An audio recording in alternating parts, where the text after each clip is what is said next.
Morning everyone. Common errors part 1 के बाद आज कॉमन एरर्स पार्ट 2 में कुछ और कॉमन एरर्स के बारे में हम लोग जानेंगे। So let's talk about this sentence, according to me it is wrong. ये सेंटेंस हम लोग बोर्ड में लिखे हैं, बहुत ही ये कॉमन मिस्टेक है। हम लोग बोल देते हैं अकॉर्डिंग टू मी। कई जगह पे देखते हैं कुछ जानकार लोग भी हम लोग बोल देते हैं कि अकॉर्डिंग टू मी, तो अकॉर्डिंग टू मी नहीं होता है, ये एरर हो जाता है, ये मिस्टेक है अकॉर्डिंग टू मी बोलना। तो इसमें होगा इन माई ओपिनियन, हम लोग इसको बोलेंगे इन माई ओपिनियन। उसके बाद जो है it is wrong, in my opinion it is wrong. तो हम लोग अकॉर्डिंग टू मी नहीं बोलते, according to X Y Z कुछ भी हो सकता है। कोई थर्ड पर्सन है तो according to that particular person चलेगा, लेकिन अपने बारे में बोलेंगे तो अकॉर्डिंग टू मी नहीं बोल के इन माई ओपिनियन ऐसा हम लोग बोलते हैं। The second sentence that we have got on the board is he runs fastly. हम लोग दूसरा सेंटेंस जो अभी लिखे हैं इसमें बोर्ड पे ही रन्स फास्टली ऐसा लिख देते हैं। ये जो स्टूडेंट्स है अधिकतर इस तरह के मिस्टेक्स कर देते हैं। ये फास्टली ऐसा कुछ नहीं होता है, कोई शब्द नहीं है। चूँकि एडवर्ब हम लोग करते हैं एल वाई लगा के एडवर्ब करने की आदत है, जैसे ही रन्स स्लोली बोल देते हैं तो उसी का ही रन्स फास्टली बोल देते, तो ऐसा कुछ नहीं होता है। ये होगा ही रन्स फास्ट, FAST। ये जो वर्ड FAST फास्ट है इसका मतलब तेज होता है, तेज़ी से होता है, यानी ये दोनों है, ये एडजेक्टिव भी है और ये एडवर्ब भी है, ये दोनों है, एडजेक्टिव एडवर्ब दोनों। तो हम लोग क्या बोलेंगे, ही रन्स फास्ट बोलेंगे, फास्टली नहीं बोलते हैं, वो मिस्टेक हो जाता है। Next we have got this data is incomplete. हम लोग लिखे हैं यहाँ पे दिस डेटा इज़ इनकम्प्लीट। इसको हम लोग डेटा पढ़ते हैं और ये प्लूरल है, डेटा प्लूरल होता है। इसका सिंगुलर फॉर्म है डेटम, DATUM, ये सिंगुलर है, ये सिंगुलर है।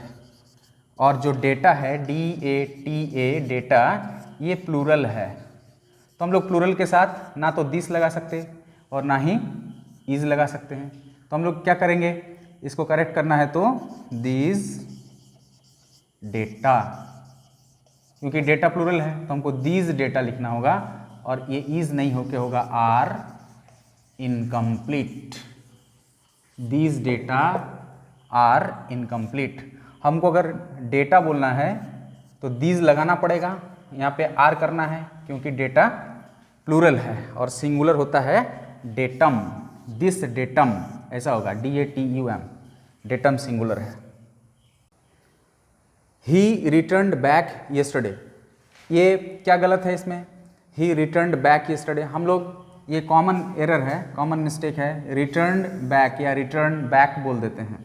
तो रिटर्न जब हो गया मतलब वापस लौट गया, हम लोग इसको ही came back yesterday, return back नहीं बोल के हम लोग बोलते हैं ही केम बैक, या तो बोलेंगे ही केम बैक येस्टरडे और we will say he returned yesterday, returned yesterday. Return मतलब उसमें बैक इंक्लूड रहता है जब हम रिटर्न बोलते हैं, ठीक है। तो रिटर्न का मतलब कम बैक हो सकता है, और अगर हम लोग रिटर्न बैक बोल देंगे या रिटर्न बैक बोल देंगे तो वैसा बिल्कुल नहीं होगा, गलत होगा। तो हमको क्या बोलना है, ही रिटर्नड येस्टरडे या फिर ही केम बैक येस्टरडे, तो वो करेक्ट होगा। The next sentence we have got I you and Ram are friends. I you and Ram are friends, इसमें क्या एरर है, क्या गलत है इसमें। ये 3 पर्सन्स है यहाँ पे, आई एक पर्सन है, यू एक पर्सन है और राम एक पर्सन है। तो आई कौन पर्सन है, ये है I is the first person, you second person and Ram is the third person. तो अगर if we have got a sentence, अगर हमारे पास एक सेंटेंस है जिसमें in which we have got all the 3 persons, जिसमें हम तीनों पर्सन्स हमारे पास है, फर्स्ट पर्सन भी है, सेकंड पर्सन भी है और थर्ड पर्सन भी है, तो पहले हम लोग बैठाते हैं सेकेंड पर्सन को और सेकेंड पर्सन बैठाएंगे, उसके बाद आएगा थर्ड पर्सन और लास्ट में हम लोग फर्स्ट पर्सन को बैठाते हैं। यानी आई यू एंड राम ऐसा लिखना गलत है, तो सेकेंड पर्सन पहले बैठेगा, यानी हम लिखेंगे यहाँ पे यू, ये पहले आएगा। फिर है थर्ड पर्सन यानी राम, यू, राम एंड ये जो फर्स्ट पर्सन है, फर्स्ट पर्सन लास्ट में आएगा, you, Ram and I are friends. तो the correct form of this sentence, you, I and Ram are friends, the correct form of this sentence will be you, Ram and I are friends। ये correct है। चूँकि हम लोग English के native speaker हैं नहीं, तो हम क्या करते हैं, अपनी जो भाषा बोलते हैं, जो मदर टंग है, उससे ट्रांसलेट करते हैं कभी कभी। तो हम लोग हिंदी में बोलते हैं परीक्षा देना, उसने परीक्षा दिया है, मैं परीक्षा दूंगा एज ए स्टूडेंट, ऐसा हम लोग बोलते हैं।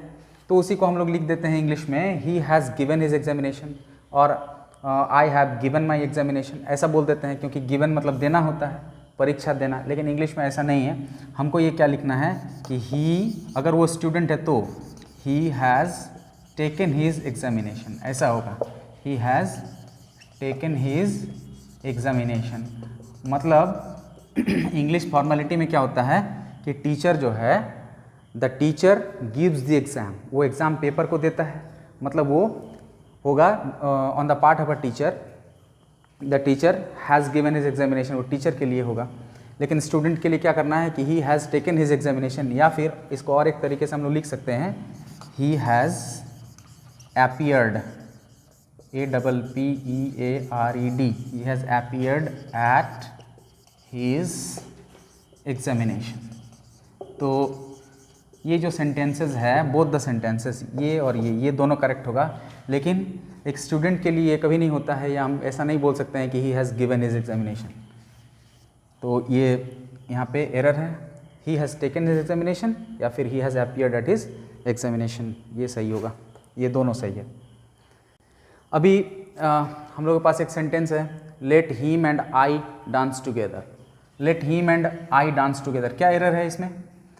हम लोग सोच सकते हैं थोड़ी देर के लिए, let him and I dance together. यहाँ पे हम लोग देख रहे हैं हिम जो है, ही का, ही से बना है, ही से, ये ही का ऑब्जेक्टिव फॉर्म है, ही सब्जेक्टिव फॉर्म में हम लोग लगाते हैं, तो और ही का ऑब्जेक्टिव फॉर्म क्या होता है, हिम। तो लेट के बाद हमेशा क्या होता है, ऑब्जेक्टिव फॉर्म आता है, लेट प्लस ऑब्जेक्टिव फॉर्म आता है। तो लेट हिम तो ये सही है, लेकिन यहाँ पे क्या होगा, लेट हिम एंड आई का ऑब्जेक्टिव फॉर्म देना होगा, मतलब let him and me dance together. अब ये sentence, now this sentence is a correct sentence, अब ये करेक्ट हो गया, let him and I dance together, ये गलत है, let him and me dance together, ये सही है। अभी हम लोग लिखे हैं यहाँ पे इट वॉज बिटर कोल्ड, तो इट वॉज बिटर कोल्ड नहीं होगा क्यों? क्योंकि कोल्ड यहाँ है, एडजेक्टिव है, तो क्या होना चाहिए यहाँ पे, एडजेक्टिव के बारे में कौन बताता है, हम लोग पढ़े हैं पार्ट्स ऑफ स्पीच में, एडवर्ब बताता है।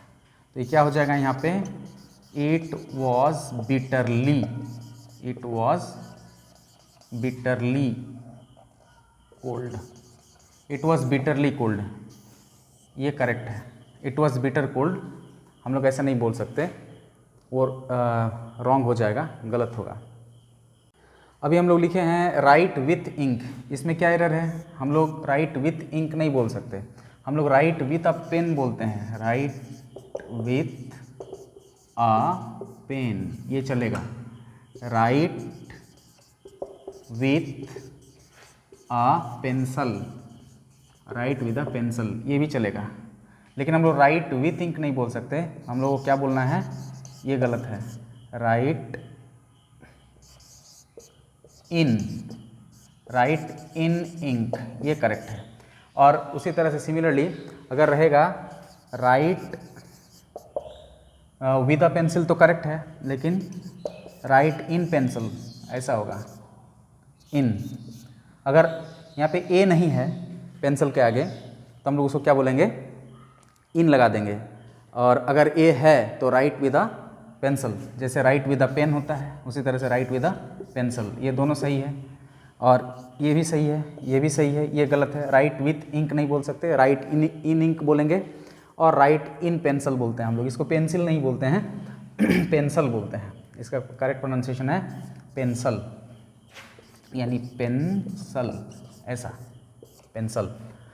तो राइट इन पेंसिल ऐसा होता है, राइट इन इंक ऐसा होता है, लेकिन write with a pen, write with a pencil ऐसा होता है। My father had come yesterday, तो हैड कम और यहाँ पे है येस्टरडे, तो ऐसा नहीं होता है। अगर येस्टरडे है, if we have got yesterday in a sentence और इन द सेंटेंस, अगर सेंटेंस में येस्टरडे है हमारे पास, तो हम लोग क्या करते हैं, the verb will be two, second form लगाएंगे, पास्ट फॉर्म सेकेंड फॉर्म। मतलब यहाँ पे ये हैड नहीं होगा और कम भी नहीं होगा, ये क्या होगा, my father came yesterday, correct होगा माई फादर केम येस्टरडे। चूँकि येस्टरडे है तो वर्ब टू लगेगा, कम का वर्ब टू होता है केम, माई फादर केम येस्टरडे। अब ये जाके सही हो गया।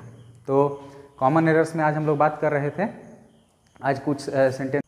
तो कॉमन एरर्स के सेकंड वीडियो में हम लोग यहाँ तक पढ़े और फर्स्ट पार्ट आ चुका है, ये सेकंड है। अभी और कॉमन एरर्स के बारे में बातें करनी है, तो stay tuned. Thank you very much.